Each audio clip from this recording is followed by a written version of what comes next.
अच्छा, माया अच्छी लगती है कि मायापति? कहिए, माया अच्छी लगती है कि मायापति? जब तक कथा में है ना तब तक मायापति अच्छे लगते हैं, और जहाँ चप्पल पहन के घर पहुँचे फिर वही हाय बेटा, हाय बिटिया, हाय दुकान, हाय मकान, हाय पैसा, हाय प्रॉपर्टी, भगवान और दिखा दे मर जा, हाय हाय कर रहा।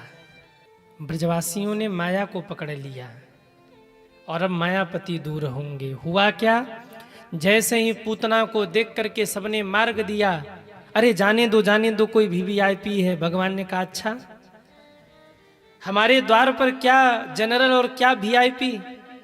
अच्छा, भगवान तो सबके लिए समान है ना। भगवान ने कभी नहीं कहा कि वीआईपी आएंगे तो मेरे सामने 10 मिनट खड़ा रखना और जनरल आए तो उसे धक्का दे के भगा देना।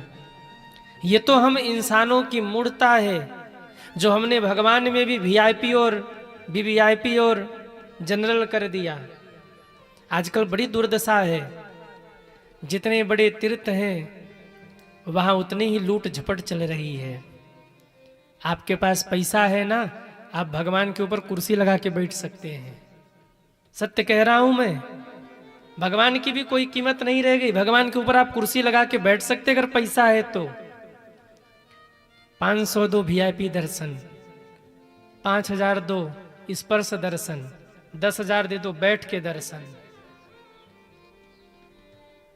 मजाक बना दिया लोगों ने। ठीक है, वीआईपी दर्शन होना चाहिए, अपनी जगह सही है, लेकिन जो आनंद सामान्य दर्शन में है, भगवान के लिए आध घंटे खड़े रहकर दर्शन करने में है, वो वीआईपी में नहीं है। वीआईपी देखो, कभी वीआईपी टिकट लेके जाना आप दर्शन करने तो मन में आएगा हम तो वीआईपी हैं, जरूर आएगा कि देखो वो सामने वाले जो हैं वो जनरल है, वो साधारण लोग हैं, हम तो वीआईपी हैं, ये अभिमान है। हाँ ठीक है, कई बार समय की व्यस्तता होती है तो फिर आप वीआईपी दर्शन करो, कोई दर्शन दिक्कत नहीं है, पर कहीं ना कहीं अभिमान तो नहीं आ रहा, कहीं ना कहीं मन में ये तो नहीं आ रहा कि हम वीआईपी हैं, हम पैसे के बल पे दर्शन कर रहे हैं। भगवान देखेंगे भी नहीं। भगवान के लिए तो वो अत्यंत प्रिय है जो दुख सहकर, कष्ट सहकर भगवान के लिए तप करके पहुंचता है, भगवान सबसे पहले उस पर कृपा करते हैं। वीआईपी दर्शन ठीक है, पर दुर्योधन वाली हालत न हो जाए। दुर्योधन जाके कृष्ण के सिरहाने बैठ गया, मैं हस्तिनापुर का युवराज हूं, चरणों में क्यों बैठूं। मूर्ख, मांगने के लिए चरणों में बैठा जाता है, सिरहाने नहीं। पर उस मूर्ख को कौन समझाए, जाके सिरहाने बैठ गया। अर्जुन पहुंचे तो चरणों में बैठे, और जब भगवान के नेत्र खुले तो अर्जुन को देखकर कहते, अर्जुन कब आए तुम? दुर्योधन पीछे से बोला, मैं भी आया हूं। श्री कृष्ण मुस्कुराकर बोले, पर मैंने तो पहले अर्जुन को देखा। मांगो पार्थ क्या चाहिए, नारायण की नारायणी सेना। दुर्योधन को लगा कि अगर नारायणी सेना मांग ली तो मेरा तो सत्यानाश हो जाएगा। कहने लगा, मैं पहले मांगू। भगवान ने कहा ना, तुम तो वीआईपी बन के खड़े थे और अर्जुन मेरे चरणों में बैठा था, पहली तो दृष्टि मेरी अर्जुन पे गई, इसलिए अर्जुन मांगेगा। अर्जुन ने कहा, प्रभु मुझे आप चाहिए, मुझे नारायणी सेना नहीं चाहिए। झट दुर्योधन बोला, तो फिर मैं नारायणी सेना ले जाता हूं। भगवान ने कहा, ले जा। ले गया नारायणी सेना। पीठ पीछे भगवान ने अर्जुन से कहा, अर्जुन नारायणी सेना भी तो मांग सकते थे। कहा, प्रभु नारायण अपने साथ हो तो नारायणी सेना को लेकर क्या करना। विजय तो वही है जहां आप हैं, मुझे अपने चरणों में रख लो। आप मेरे सारथी बन जाओ, आप मेरे साथ रहो, मार्गदर्शन करो, विजय तो उसी में मुझे मिल जाएगा। मेरे कहने का मतलब, भगवान के सामने वीवीआईपी बनेंगे तो घाटा खाएंगे। भगवान के सामने बिल्कुल सामान्य बन जाइए, बिल्कुल साधारण बन जाइए। भगवान के सामने कोई वीआईपी नहीं है, कोई जनरल नहीं है। कई बार लोग कहते हैं कि भाई हम फलाने जगह दर्शन करने गए, वहां तो ऐसा हो रहा। भगवान ने नहीं कहा, वो तो इंसानों की व्यवस्था है जो इंसानों ने बनाया है। भगवान के लिए जितना करोड़पति है उससे कहीं ज्यादा एक साधारण व्यक्ति है, उसके लिए पैसे की कोई कीमत नहीं है। आप 2 किलो लड्डू चढ़ाए, 5 किलो लड्डू चढ़ाए, 100 किलो लड्डू चढ़ाए, सच बताना हनुमान जी कै लड्डू उठा के खाते हैं? कहिए, कै लड्डू उठा के खाते? को खाते हैं? हनुमान जी को नहीं खाते, रिटर्न नहीं हमको मिलता है। और ऐसा है क्या कि आपने चढ़ाया तो हनुमान जी नहीं खाएंगे, और कोई अरबपति खरबपति आके चढ़ाया तो हनुमान जी दो? ऐसा है क्या? उसका भी नहीं खाया, आपका भी नहीं खाया, क्योंकि भगवान लड्डू नहीं खाते, भक्त के हृदय का भाव पाते हैं। आपने कितना लड्डू चढ़ाया ये महत्वपूर्ण नहीं है, आपने कितने रुपए का चढ़ावा चढ़ाया ये महत्वपूर्ण नहीं है, आपने कैसे चढ़ाया ये महत्वपूर्ण है। पत्रम पुष्पम फलम तोयम, भगवान कहते हैं पत्र दो, पुष्प दो, फल दो, कुछ न हो एक तुलसी पत्र ही अर्पित करो। भाव से पुकार भी लो तो मैं रीझ जाऊंगा, लेकिन भाव होना चाहिए। और मन में ये आ गया कि हम वीआईपी हैं, हम बड़े हैं, तो न तो कथा मिलेगी न तो भगवान मिलेंगे। बहुत साधारण बन जाइए भगवान के सामने। आप में से कितने लोग ज्ञानी हैं? हाथ उठाएं। अच्छा, कितने लोग भक्त हैं? वो हाथ उठाएं। भगवान नहीं मिलेंगे, नहीं मिलेंगे भगवान। जब तक ये है कि हम भगत हैं, भगवान नहीं मिलेंगे। जिस दिन हो जाएगा हम मूर्ख हैं, भगवान कहेंगे आ जा, अब तुम्हारा काम है, मेरे पास आ जा। मैं तेरे जैसे मूर्खों को ही मिलता हूं, तू आ जा, मैं तेरे ऊपर कृपा करता हूं। भगवान ज्ञानियों को नहीं मिलते, भगवान मूर्खों को मिलते हैं। जो ये कहे मैं भगत हूं, भगवान उसको भी नहीं मिलते। जो ये कह दे प्रभु मैं कुछ भी नहीं हूं, बस मैं आपका हूं, भगवान उसको मिल जाते हैं। पूतना सीधे पहुंच गई वीवीआईपी टिकट लेकर, और इधर यशोदा मैया लाला के पास बैठी थी। पूतना ने आवाज लगाया, यशोदा बहन बधाई हो। अरे जोर से बोलो, बधाई हो। यशोदा मैया ने कहा कौन आ गया? पीछे मुड़कर देखा तो एक बड़ी सुंदर सी युवती खड़ी थी, पूतना। यशोदा मैया के मुख से निकला, हाय राम कितनी सुंदर है ये। भगवान मुस्कुराए, वाह, सामने श्याम सुंदर मैं बैठा हूं और मेरी सुंदरता को छोड़कर मैया पूतना की सुंदरता देख रही है। जब जब जीव श्याम सुंदर की सुंदरता को छोड़कर जगत की सुंदरता में उलझता है ना, तब तक जीव के जिंदगी में खटपट होता है।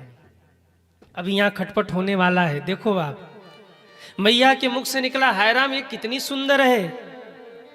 भगवान मुस्कुराए, अब काम हो गया।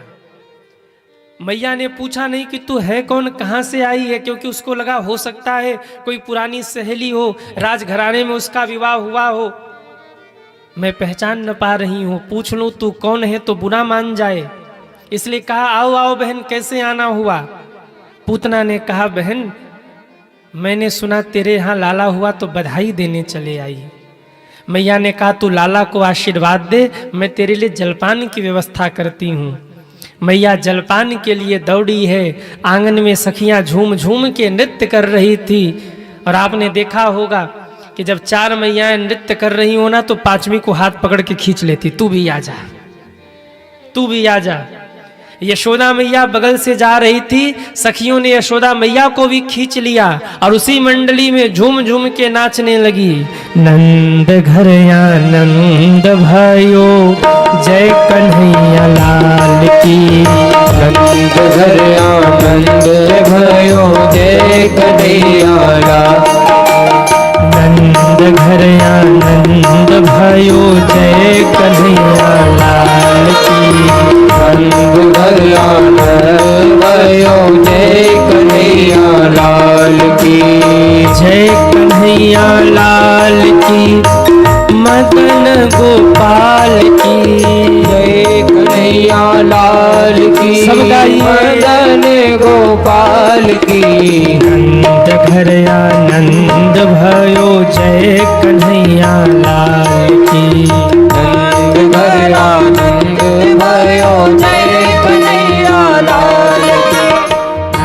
घर आनंद भयो जय कन्हैया लाल की। नंद घर आनंद भयो जय कन्हैया लाल की। सखियों ने नृत्य करना आरंभ किया, उधर पूतना को मिल गया मौका। पूतना ने भगवान की ओर देखा, भगवान ने देखा कि पूतना हमारी ओर आ रही है, भगवान ने दोनों आंख बंद कर लिया। चराचरात्मा निमीलित क्षणात्, भगवान ने अपने दोनों नेत्रों को तक्षण बंद कर लिया। संतों ने इसके बड़े प्यारे भाव दिए। भगवान ने आंख बंद क्यों किया? इसके कई कारण है। पूतना आ रही है ये जान करके भगवान ने आंख बंद किया, इसका पहला कारण। भगवान ने सोचा अगर मैंने पूतना को एक बार देख लिया ना, तो मैं हूं मायापति और ये है माया। ये जो मेकअप वकअप करके आई है ना, ये मेकअप वकअप इसका हट जाएगा, सब अपने रूप में आ जाएगी। और मैं जो लीला करना चाहता हूं, पूतना उद्धार की लीला बाधित हो जाएगी। इसलिए भगवान ने अपने दोनों नेत्रों को बंद कर लिया। अथवा तो भगवान आंख बंद करके सोच रहे हैं कि हाय रे पूतना, तूने कौन से अच्छे कर्म किए हैं जो आज मैं तुम्हें मां की सदगति प्रदान करूंगा। जो गति मां को प्राप्त होती है, जो गति यशोदा जी को बाद में प्राप्त होगी, वो गति मैं तुम्हें देने वाला हूं। तो जरा देखूं तो कि तूने कौन सा सत्कर्म किया। इसलिए भगवान ने नेत्र बंद किया। अथवा तो भगवान सोच रहे कि दर्शन तो अच्छे वस्तुओं की जाती है, ये बाल घातनी है, इसको देखूंगा तो देखने से ही पाप लग जाएगा। इसलिए भगवान ने आंख बंद कर लिए। अथवा तो भगवान आंख बंद करके शंकर जी का ध्यान लगा रहे हैं। क्यों? विष पीने का अभ्यास महादेव को है। कन्हैया सोच रहे मैं तो माखन मिश्री खाता हूं, विष पीने का अभ्यास हमें नहीं है। विष पीने का अभ्यास किसे है? महादेव को। सो नेत्र बंद करके ध्यान लगा रहे, हे महादेव, हे विश्वनाथ, आकर मेरे मुख में बैठ जाइए। जहर जहर आप पी जाइएगा, दूध दूध मैं पी जाऊंगा। शंकर जी का ध्यान कर रहे। चराचरात्मा निमीलित क्षणात्। अथवा तो संत लोग कहते हैं मानो भगवान आंख बंद करके सोच रहे हैं कि मैं पूतना को किस लोक में भेजूं। मारने के बाद ये किस लोक की अधिकारिणी है, ये सोच करके मानो भगवान ने अपने दोनों नेत्र बंद कर लिए। अथवा तो भगवान के दोनों नेत्रों में सूर्य और चंद्र का वास है। सूर्य और चंद्र ने पूतना को देखते ही अपने पलकों को झपका लिया, मानो वो कहना चाहते हैं कि प्रभु कहीं भी इसको भेजिएगा, पर हम अपने लोक में तो इसे नहीं आने देंगे। क्यों? जो मेरे ठाकुर जी को विष पिलाने आई हो, कुछ भी हो जाए, सूर्य चंद्रमा कह रहे हम अपने लोक में इसे प्रवेश नहीं करने देंगे, इसलिए हम आंखों को बंद कर रहे हैं। अथवा तो भगवान ने आंख बंद किया। क्यों? भगवान कहना चाहते हैं अरे पूतना, मैं तुझे मारूंगा। और अभी ये मेरी पहली लीला है जब मैं किसी का वध करने जा रहा हूं इस अवतार में। पहली बार मैं किसी को मारने जा रहा हूं कृष्णा अवतार में। तो नेक रुक जाओ, जरा मंगलाचरण तो मैं कर लूं। श्री गणेश अच्छे से हो जाए तो फिर आगे की लीला तो बढ़ती रहेगी। आंख बंद करके भगवान मंगलाचरण कर रहे हैं। इसलिए चराचरात्मा निमीलित क्षणात्।